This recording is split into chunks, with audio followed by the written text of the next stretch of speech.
வாழ்க்கை பயணம் மிக நீண்டது. நீங்கள் சந்திக்கும் ஒவ்வொரு நபரும் உங்களை விரும்பியே ஆக வேண்டும் என்று கட்டாயமில்லை. இதை புரிந்து கொண்டு விஷமிகளை விட்டு விலகி இருப்பதே நிம்மதியான வாழ்க்கைக்கு நல்ல வழி. இதனால் நீங்கள் தோற்றுவிட்டதாக அர்த்தமில்லை. நீங்கள் நடிப்பதை தவிர்த்து வாழ்க்கைக்கு மிக முக்கியமான தேவையான அமைதியை தேர்ந்தெடுத்துள்ளீர்கள் என்றுதான் அர்த்தம். ஒருவர் உங்கள் மீது வெறுப்பை காட்டிக்கொண்டே இருக்கும்போது அதை மனதில் வைக்கக்கூடாது. அதே நேரம் உங்கள் மீது உண்மையான அன்பையும் கவனிப்பையும் செலுத்தும் நபர்களோடு அதிக நேரம் செலவிட தயங்கக்கூடாது.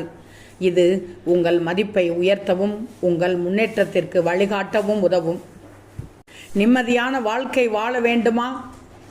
அப்படியென்றால் மற்றவரின் எதிர்மறை எண்ணங்களும் வெறுப்பும் உங்களை அவர்கள் அளவுக்கு தாழ்ந்து போய்விட ஒருபோதும் அனுமதிக்க கூடாது.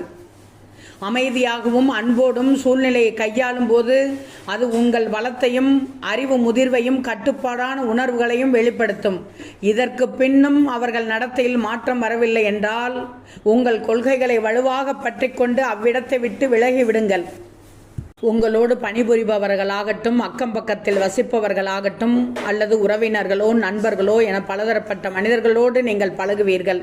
அவர்களுக்குள் ஒரு சிலருக்கு உங்களை பிடிக்காமல் இருக்கலாம். அதற்கு நீங்கள் வருத்தப்படாமல் அவர்களை எவ்வாறு கையாள்வது என்பதற்கு கூட யோசனைகள் என்ன தெரியுமா? உங்கள் மீது காழ்ப்புணர்ச்சியும் வெறுப்பையும் காட்டுபவர்கள் பொதுவாக தன் மீதுள்ள வெறுப்பையும் தனக்கு ஏற்பட்ட முன் அனுபவங்களையும் பாதுகாப்பின்மையையும் முன்னிறுத்தவே அதை பிறர் மீது காண்பிப்பார்கள். எனவே அதை நீங்கள் சிறிதும் கண்டுகொள்ளாமல் விலகியிருக்க கற்றுக்கொள்ளுங்கள்.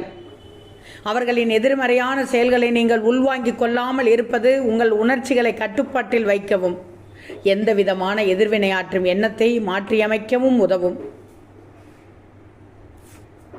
இதனால் உங்கள் நிம்மதியும் பறிபோகாது.